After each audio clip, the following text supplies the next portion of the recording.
Père et du Fils et du Saint-Esprit. Amen. Le Seigneur soit avec vous et avec votre esprit. Nous célébrons aujourd'hui le deuxième dimanche du temps de l'Avent de l'année A. La liturgie de la parole nous propose comme première lecture un extrait du livre du prophète Isaïe, chapitre 11, versets 1 à 10. Le psaume 71.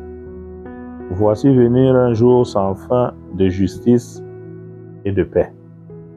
La deuxième lecture est un extrait de la lettre de Saint Paul apôtre aux Romains, chapitre 15, versets 4 à 9. Et l'évangile est celui de notre Seigneur Jésus-Christ, selon Saint Matthieu, chapitre 3, versets 1 à 12. Bien-aimés de Dieu, nous continuons notre marche qui nous prépare à célébrer la Nativité, qui marque l'expression de l'amour de Dieu dans la vie des hommes que nous sommes. Pour nous ouvrir les portes du royaume, Dieu envoie son Fils au milieu de nous. Le Verbe s'est incarné et il demeure parmi nous. C'est ce Verbe que nous attendons à la personne de notre Seigneur Jésus-Christ. Il s'agit ici d'une attente spirituelle. Et en ce deuxième dimanche de l'Avent, nous sommes accompagnés dans l'Évangile par le prophète Jean-Baptiste.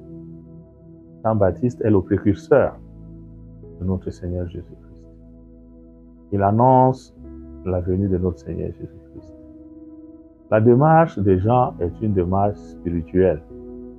Et nous voyons cette spiritualité qu'il vit à travers sa manière de prêcher la bonne nouvelle, sa manière de vivre. C'est un homme détaché, mais aussi par son humilité. Et Jean nous aide également à nous dépouiller de nous-mêmes, à nous dépouiller de nos limites, de nos faiblesses, de notre péché, pour mieux nous préparer pour accueillir Jésus qui vient naître, pas seulement au milieu de nous, mais dans les cœurs. Et dans la première lecture, nous voyons le prophète Isaïe déjà, dans un langage imagé, nous parler de la venue de cet enfant. Je cite le prophète. Un rameau sortira de la source de Jessé, père de David, et un rejeton jaillira de ses racines.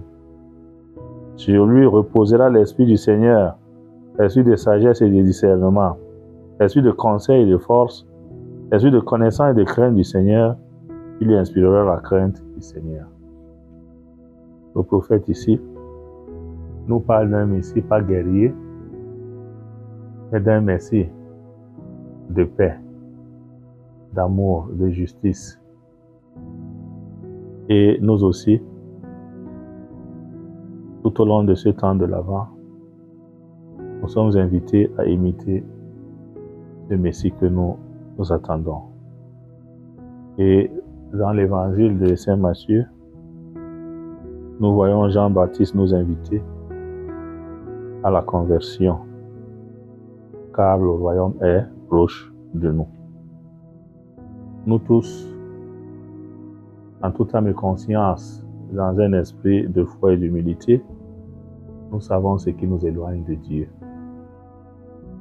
Ouvrons nos cœurs à la parole de Dieu, ouvrons nos cœurs à la grâce de Dieu pour que nous nous convertissions, afin de ne pas être du groupe des pharisiens et sadducéens que Jean-Baptiste considère comme étant des engences de vipères.